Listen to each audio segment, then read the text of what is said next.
So though it's been a little while, um, few quick items. One, I don't know what I'm gonna call this video.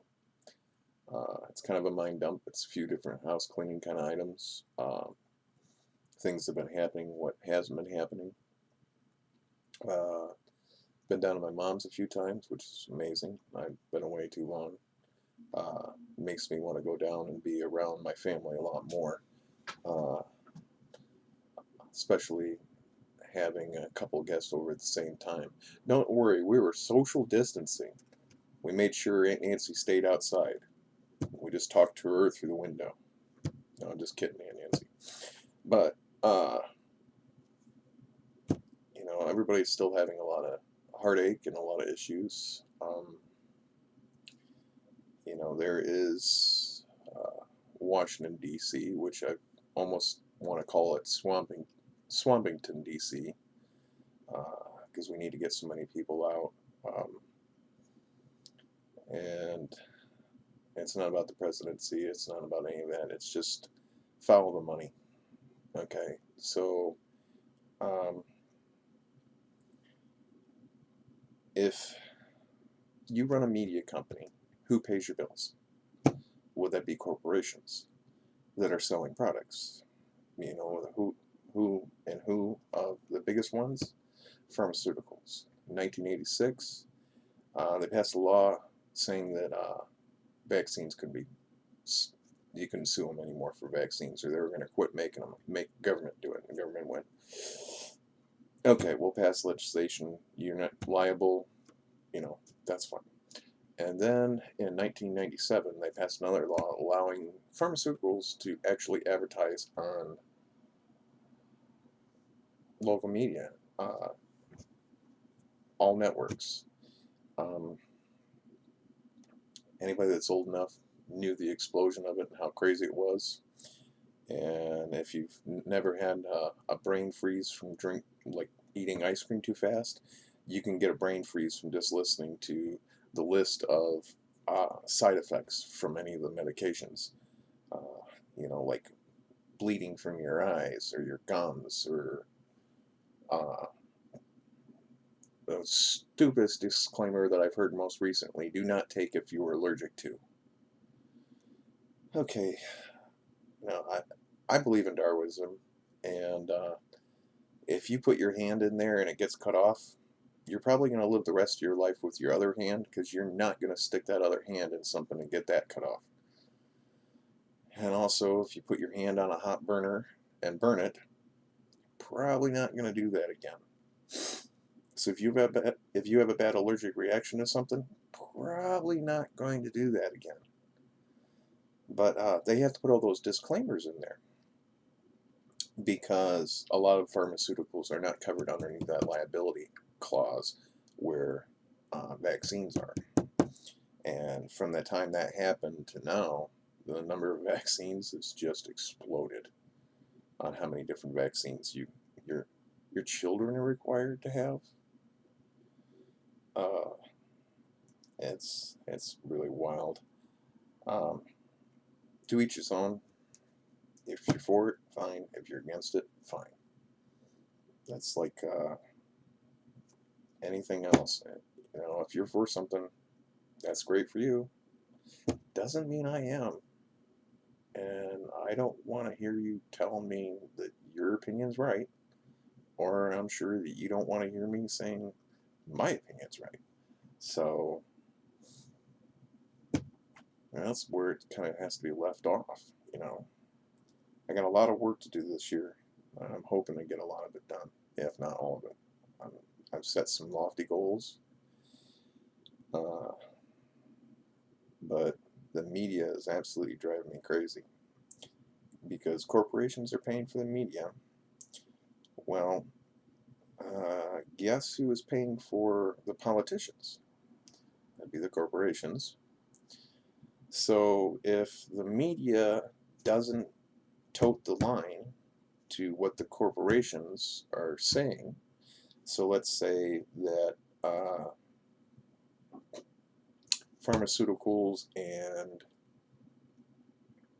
two other big giants are buying up most of the advertising on,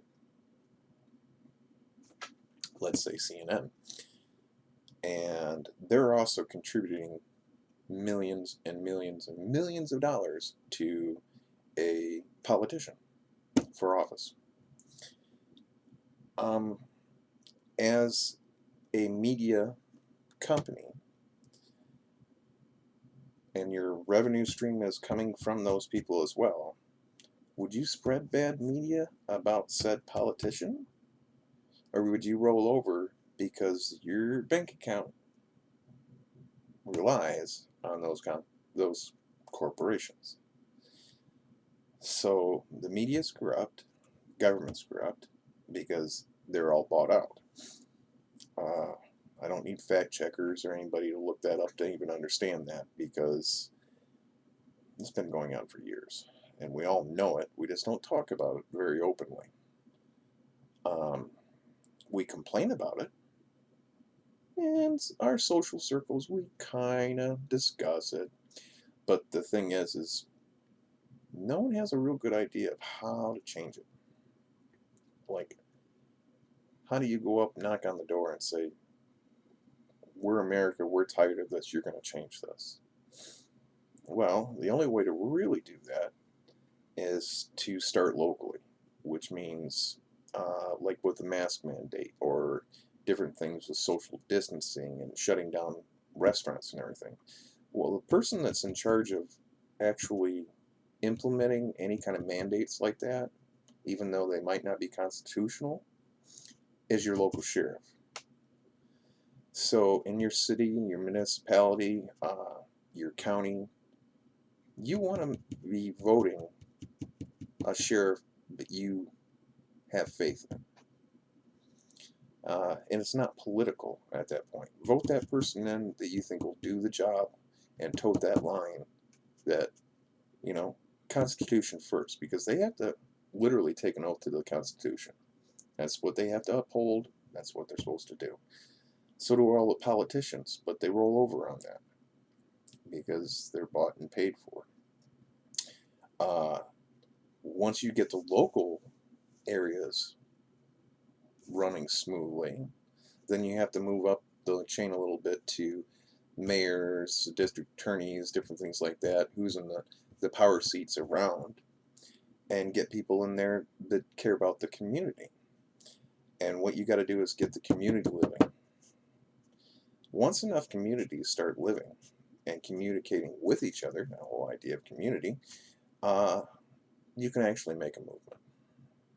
You can make something happen locally that will actually spread globally.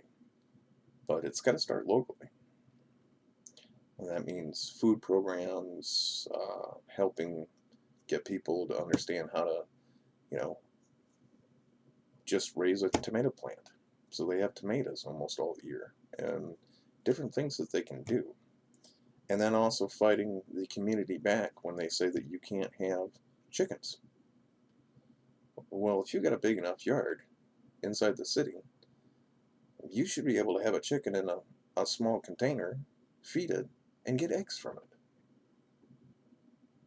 There's nothing wrong with that. As a matter of fact, it's good for the environment. But the most of the local communities are so corrupt that they want to tax everything. Literally, hardly anybody even owns their own home. Regardless if you paid off the loan on it, the city can come in and take it, or the county can come in and take it, or the United States government can come in and take it for not paying taxes. I hear a lot of people complaining and saying, "Oh, there'll be a one world government, and no one will own anything." We're already there. You don't own your home. If you don't pay your summer and winter taxes or your property taxes, the city can come in and take away your home. If they can take away your home, how is it yours? I would think if it's something of mine, you can't take it away. Under extreme prejudice means that if you attempt to take it, it is stealing, And I have the ability to fight back against you and everything that that entails. So, yeah, we really basically don't own anything. They can come in, take all your crap, and say, oh, you know what? That wasn't enough money to pay off all your debts. We're also going to throw you in jail, and you're going to have to work for the state or the federal system. Um, we're going to pay you pennies, and you're going to have to pay for your lodging while you're incarcerated and pay on that debt. The system's broken. So, at any rate, that's about where I'm at right now. I'm going to hopefully fix my mom's furnace uh, further and a few other things over the next week or two, and get a few other things done. But on the most part, doing pretty good. This is one of the longer videos. I'll take it all the way up to 12 minutes, but uh, yeah, the family's doing good. Um, I love them to death, and well, I love them to pieces. And I love all my friends, and I miss all my friends. I'd like I'd like to get out of this city, and I think that's going to be the next move people actually start taking and noticing, because it's already happening. People are leaving California. They lost a seat. There was no one that was elected to it because they lost a seat. That's how many people have left California, and it's happening all over the nation. And it's because of high taxes, terrible energy plans, all kinds of things that some of these states have passed. And yeah, hopefully we can start doing it locally and get it moved forward. All right, well, the best to all of you, and ta-ta for now.